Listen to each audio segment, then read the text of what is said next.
अनिल बिश्नोई ने अपने गांव में 66 पुखार बनवाए हैं, जिससे गर्मियों में जानवर पानी पी सकें। इसके परिणामस्वरूप काले बकरों की मृत्यु दर में कमी आई है। इसके अलावा अनिल बिश्नोई ने जंगल में घायल जानवरों का प्राथमिक उपचार किया है, और यदि कोई मां मर जाती है तो वह उसके बच्चों की देखभाल करता है। यह उसके समर्पण को दर्शाता है। अनोखी मेहनत के चलते राजस्थान सरकार ने उन्हें 2021 में अमृता देवी पर्यावरण संरक्षण पुरस्कार से सम्मानित किया। यह पुरस्कार उनके कार्यों का एक बड़ा प्रमाण है। भगत सिंह ने अपने लेखों के माध्यम से सांप्रदायिकता के खिलाफ आवाज उठाई और समाज में वर्गश्चेतता की आवश्यकता को बताया। यह सामूहिकता समाज को मजबूत बनाती है। इसके विपरीत भगत सिंह ने किसानों और श्रमिकों के अधिकारों के लिए आवाज उठाई, जबकि लॉरेंस बिश्नोई ने केवल अपने फायदे के लिए हिंसा का सहारा लिया। इससे स्पष्ट होता है कि असली नेता कौन है।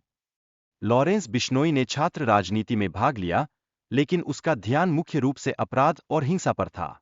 इसके विपरीत भगत सिंह ने राजनीतिक जागरूकता का सही उपयोग किया।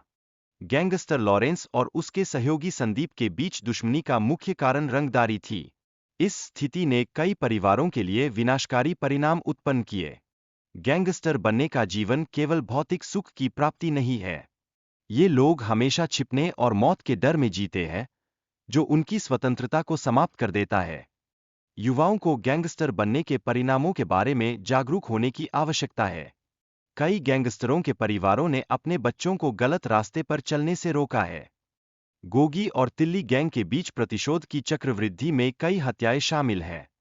यह प्रतिशोध की भावना इन गैंग्स के सदस्यों को और अधिक हिंसक बनाती है। कई गैंग्स जैसे लॉरेंस बिश्नोई और आनंद पाल सिंह के बीच की प्रतिद्वंद्विता ने समाज में अपराध को बढ़ावा दिया है। इन गैंग्स के लेनदेन में कई अपराध संगठित हुए हैं। 40 वह लंबे समय तक पुलिस की नजरों से बचने की कोशिश कर रहा था। कौशल चौधरी, जो पुलिस हिरासत में आत्महत्या का प्रयास कर चुका है, उसके अपराधों की सूची लंबी है। हाल में उसके शूटरों ने एक व्यवसायी के घर पर हमला किया। कौशल चौधरी और अमित डागर दोनों को लॉरेंस का दुश्मन माना जाता है, जो विक्की मिडुखेरा की हत्या में शामिल थे। उन्हें भी जेल में रखा गया है। लॉरेंस ने अन्य लक्ष्यों का भी नाम लिया, जैसे मनदीप धारीवाल, जो विक्की के हत्यारों की मदद कर रहा था।